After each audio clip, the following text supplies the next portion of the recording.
Good evening ಮಕ್ಳೇ, ಎಲ್ರಿಗೂ ನಮಸ್ಕಾರ. ಇವತ್ತಿನ ಒಂದು ವಿದ್ಯಾಶಕ್ತಿಯ ಗಣಿತದ ಕ್ಲಾಸಿಗೆ ಎಲ್ರಿಗೂ ಸ್ವಾಗತ. ಇವತ್ತು ನಾವು ಯಾವ ವಿಷಯ ಬಗ್ಗೆ ಚರ್ಚೆ ಮಾಡೋಣ? ಇವತ್ತು ನಿಮಗೆ ಒಂದು ವಿಶೇಷವಾದ ಒಂದು ಟಾಪಿಕ್ ನ ತಂದಿದ್ದೀನಿ. ಅದು ಯಾವುದು ಅಂದ್ರೆ ಜಾಮಿತಿಯ ಮೂಲಭೂತ ಕಲ್ಪನೆಗಳು. ಹೌದಾ? ಜಾಮಿತಿಯನ್ನ ನಾವ್ ಎಲ್ರೂ ಕೂಡ ಕಲಿತೀವಿ, ಹೌದಲ್ವಾ?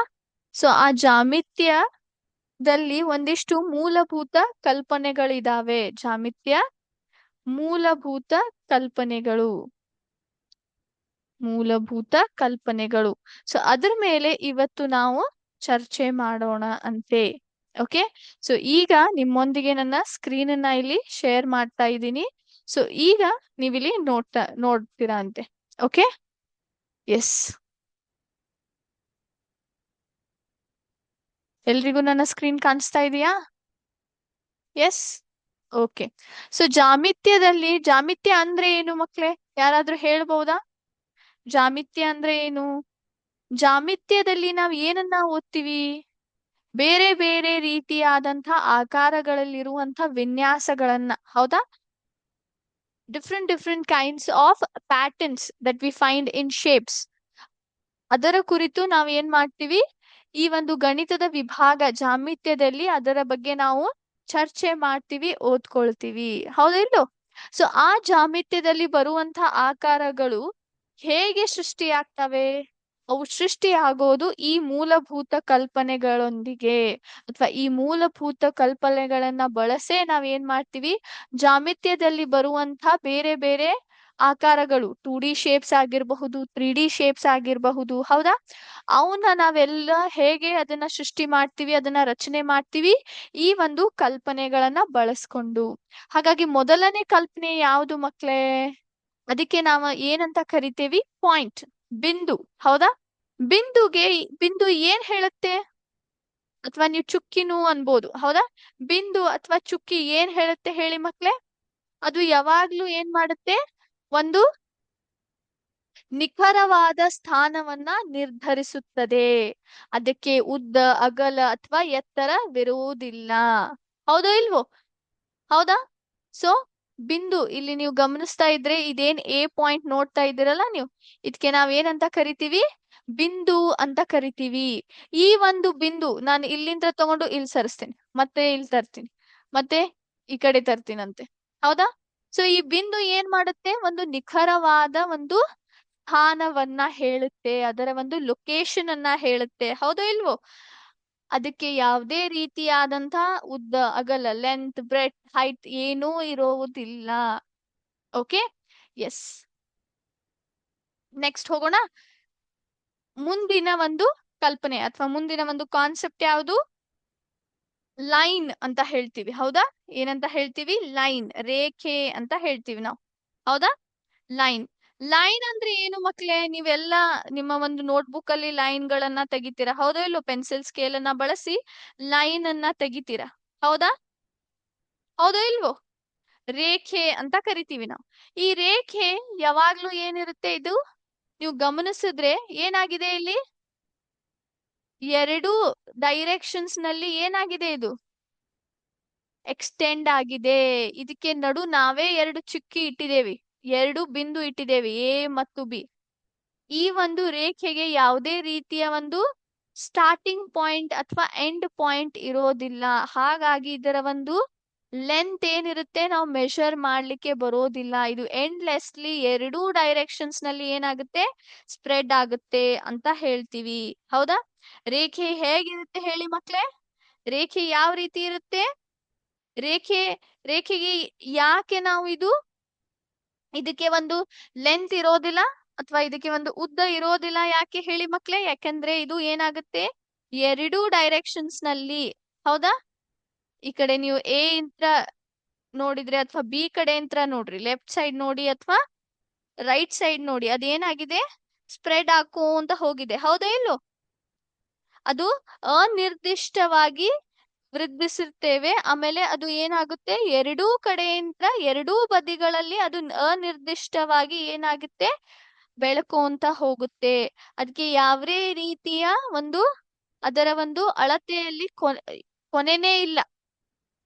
ಕೊನೆ ಇಲ್ಲದೆ ಇರುವಂತಹ ಒಂದು ಅಳತೆ. ಹೌದಾ? ಕೊನೆ ಆಗೋದೇ ಇಲ್ಲ, ಯಾಕಂದ್ರೆ ಅದಕ್ಕೆ ನಿರ್ದಿಷ್ಟವಾದಂತ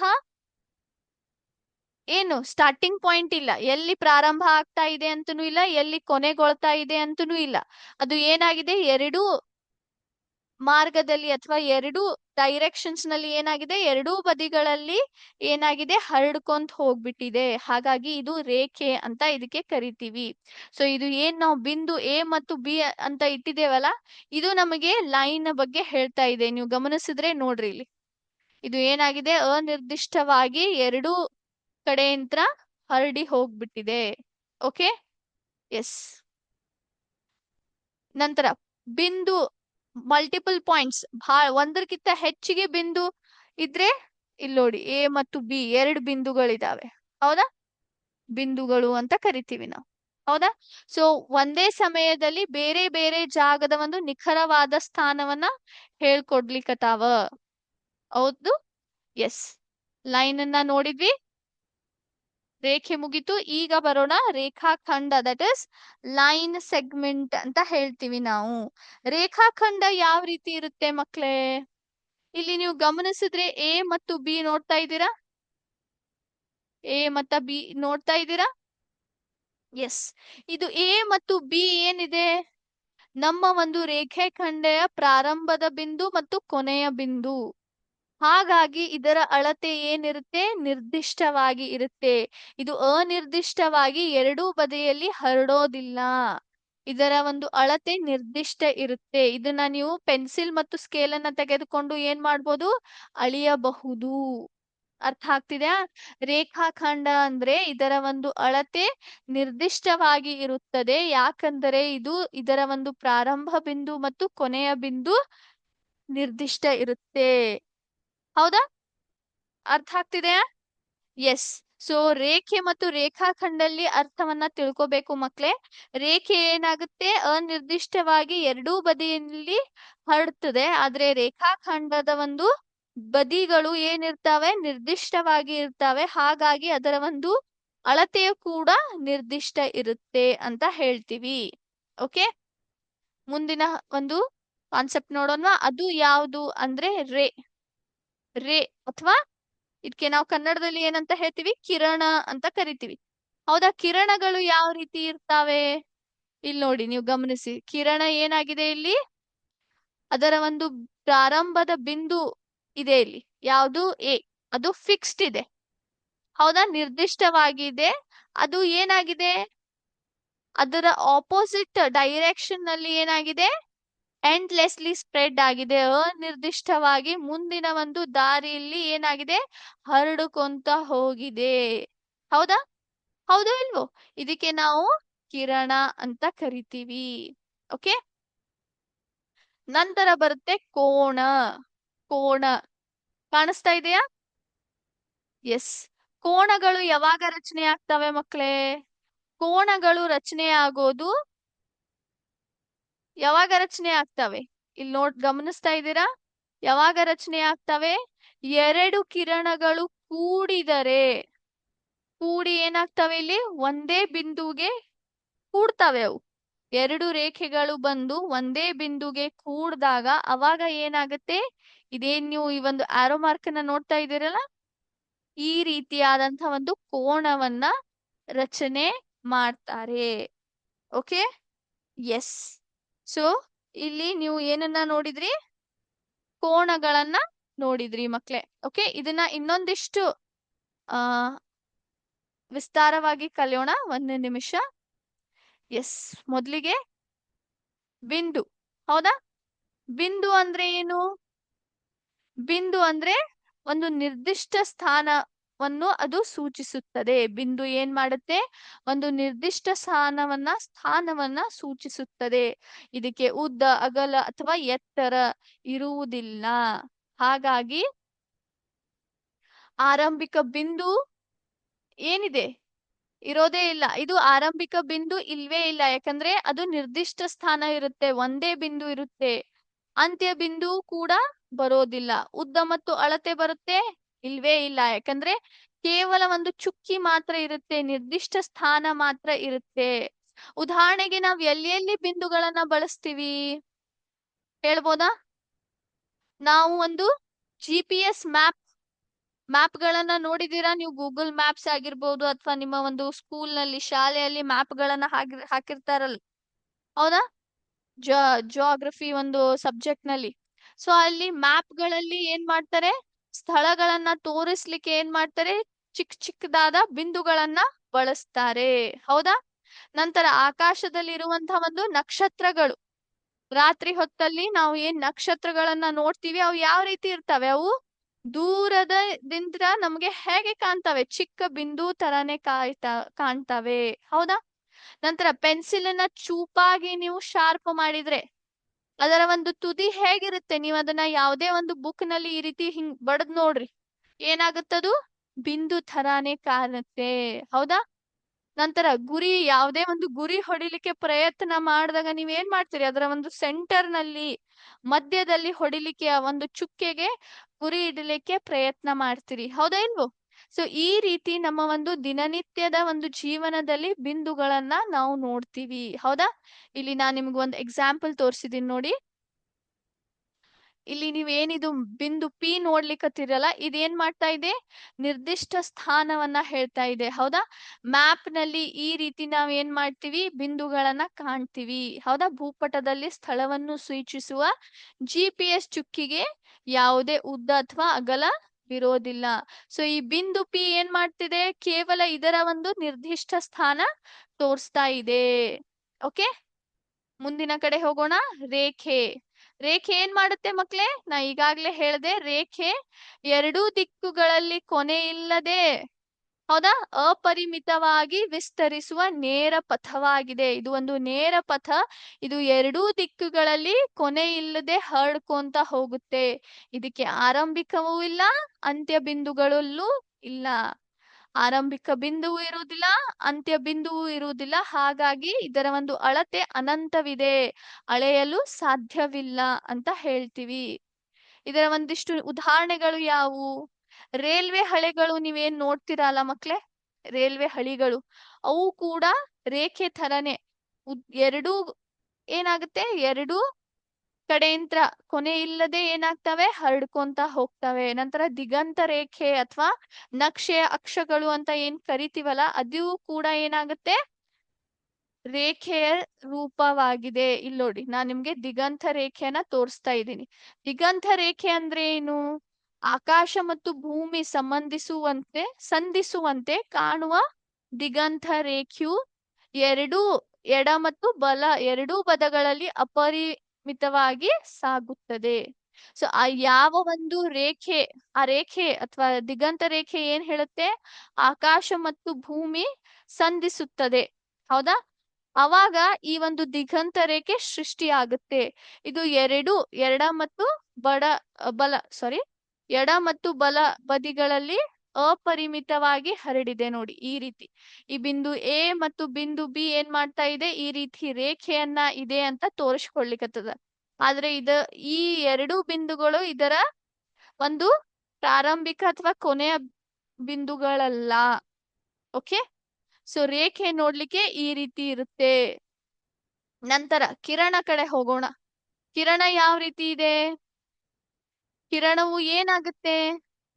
ಒಂದು ನಿರ್ದಿಷ್ಟ ಆರಂಭಿಕ ಬಿಂದುವಿಂದ ಪ್ರಾರಂಭವಾಗಿ ಕೇವಲ ಒಂದೇ ದಿಕ್ಕಿನಲ್ಲಿ ಕೊನೆ ಇಲ್ಲದೆ ಸಾಗುತ್ತದೆ.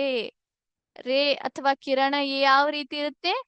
ಆರಂಭಿಕ ಬಿಂದುವಿಂದ ಪ್ರಾರಂಭವಾಗಿ ಅದರ ಮುಂದಿನ ಅಥವಾ ಕೇವಲ ಒಂದೇ ದಿಕ್ಕಿನಲ್ಲಿ ಏನಾಗುತ್ತೆ? ಅದು ಕೊನೆ ಇಲ್ಲದೆ ಅಪರಿಮಿತವಾಗಿ ಸಾಗುತ್ತದೆ. ಇದಕ್ಕೆ ಆರಂಭಿಕ ಬಿಂದು ಇರುತ್ತೆ, ಒಂದು ಸ್ಥಿರ ಆರಂಭಿಕ ಬಿಂದು ಇದ್ದೇ ಇರುತ್ತೆ. ಆದ್ರೆ ಅಂತ್ಯ ಬಿಂದು ಇರುವುದಿಲ್ಲ, ಯಾಕಂದ್ರೆ ಇದು ಮುಂದಿನ ಒಂದು ದಿಕ್ಕಲ್ಲಿ ಏನಾಗುತ್ತೆ? ಅಪರಿಮಿತವಾಗಿ ಹರಡುತ್ತದೆ. ಹಾಗಾಗಿ ಇದರ ಅಳತೆ ನಾವು ಕಂಡುಹಿಡಿಬಹುದಾ? ಇಲ್ಲ, ಇದರ ಅಳತೆಯನ್ನು ಕಂಡುಹಿಡಿಲಿಕ್ಕೆ ಸಾಧ್ಯ ಇಲ್ಲ. ಯಾಕಂದ್ರೆ ಆರಂಭಿಕ ಬಿಂದು ಇದ್ರೂ ಕೂಡ ಅದು ಏನಾಗುತ್ತೆ? ಕೊನೆ ಇಲ್ಲದೆ ಇನ್ನೊಂದು ದಿಕ್ಕಿನಲ್ಲಿ ಹರಡಿ ಹೋಗ್ಬಿಟ್ಟಿದೆ. ಹಾಗಾಗಿ ಅಳತೆ ಕಂಡುಹಿಡಿಲಿಕ್ಕೆ ಬರೋದಿಲ್ಲ ಮಕ್ಕಳೇ. ಹಾಗಾದ್ರೆ ನಾವು ಇದನ್ನ ಎಲ್ಲಿ ಬಳಸ್ತೀವಿ? ನಾವ್ ಇದನ್ನ ಸೂರ್ಯನ ಕಿರಣಗಳಲ್ಲಿ ನೋಡಬಹುದು ಮಕ್ಳೇ. ಸೂರ್ಯನ ಕಿರಣಗಳು ಗೊತ್ತಲ್ವಾ ನಿಮಗೆ ಯಾವ ರೀತಿ ಇರುತ್ತವೆ? ಸೂರ್ಯ ಪ್ರಕಾಶಿತವಾದಾಗ ಅದರ ಕಿರಣಗಳು ಏನಾಗುತ್ತವೆ? ಈ ನಮ್ಮ ಒಂದು ನೆಲದ ಮೇಲೆ ಬಂದು ಬೀಳ್ತವೆ. ಹೌದೋ ಇಲ್ಲೋ? ಕಿರಣಗಳು ಒಂದೇ ದಿಕ್ಕಿನಲ್ಲಿ ಇಡೀ ಭೂಮಿ ಮೇಲೆ ಏನಾಗಿದೆ, ಹರಡ್ತಾ ಇದೆ. ಇಲ್ಲಿ ಆರಂಭಿಕ ಬಿಂದು ಯಾವುದು? ನಮ್ಮ ಒಂದು ಸೂರ್ಯ. ಹೌದಾ? ಸೂರ್ಯನಿಂದ ಏನಾಗಿದ್ದಾವೆ ಕಿರಣಗಳು ಭೂಮಿ ಮೇಲೆ ಬಂದು ಇದ್ದಾವೆ. ನಂತರ ಟಾರ್ಚಿನ ಒಂದು ಬೆಳಕು. ನೀವು ಟಾರ್ಚ್ ನ ಆನ್ ಮಾಡ್ತಿರಲ್ಲ, ಆನ್ ಮಾಡಿದ ತಕ್ಷಣ ನಿಮ್ಗೆ ಲೈಟ್ ಬರುತ್ತೋ ಇಲ್ಲೋ? ಆ ಲೈಟ್ ಎಲ್ಲಿ ಹೋಗುತ್ತೆ?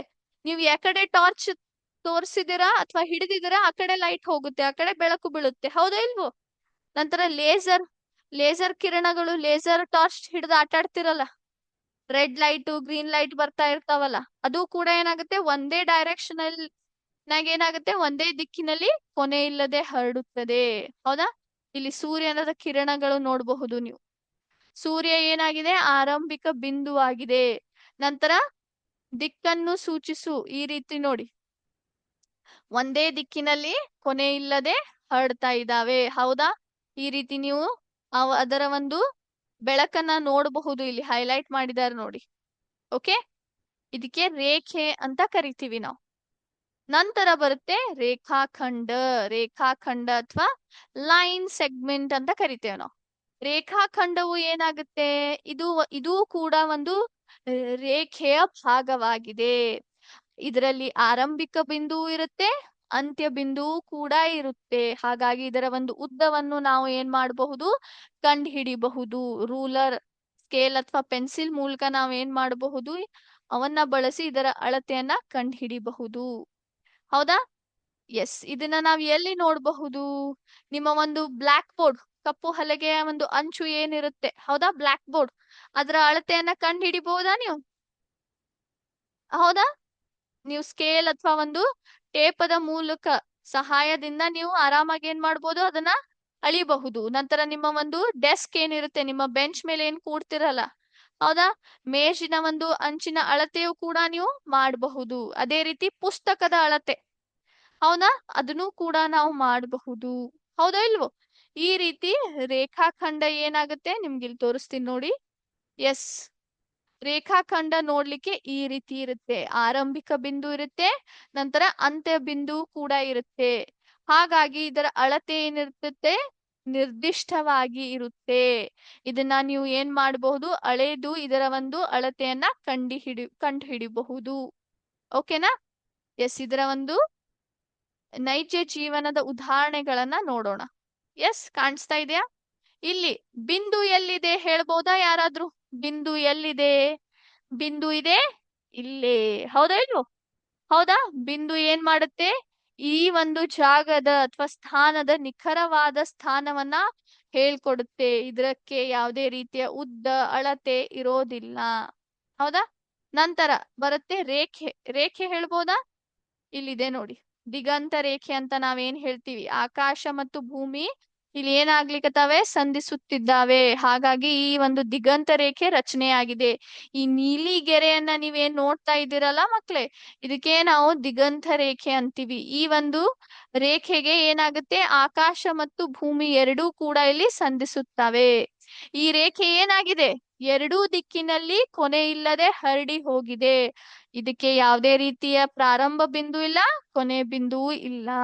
ನಂತರ ಕಿರಣ ಹೇಳ್ಬೋದಾ? ಇಲ್ಲಿದ್ದಾವೆ ನೋಡಿ, ಸೂರ್ಯದ ಕಿರಣಗಳು.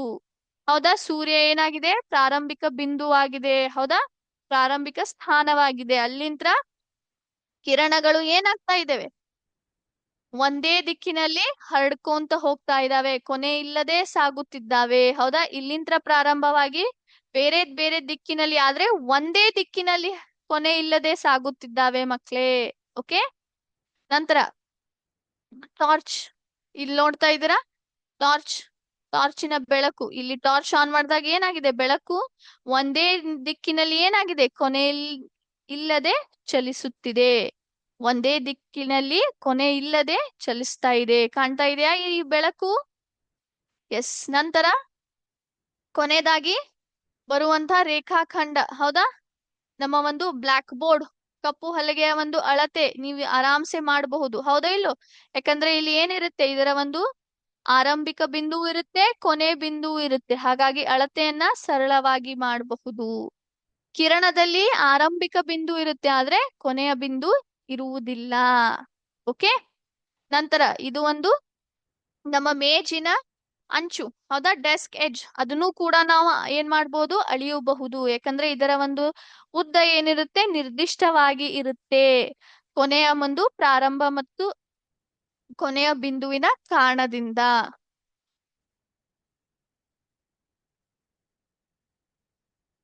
ಐ ಹೋಪ್ ಎಲ್ರಿಗೂ ಅರ್ಥ ಆಗಿದೆ ಅಂತ ಅನ್ಕೋತೀನಿ ಮಕ್ಳೇ. ಹೌದಾ.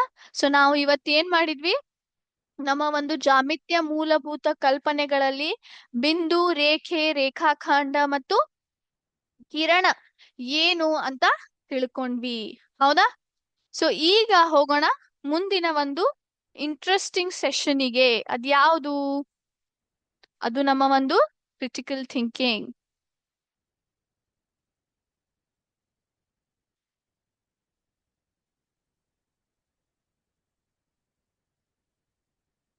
ಯಾಮಿನಿ ಮ್ಯಾಮ್, ಯಾಮಿನಿ ಮ್ಯಾಮ್.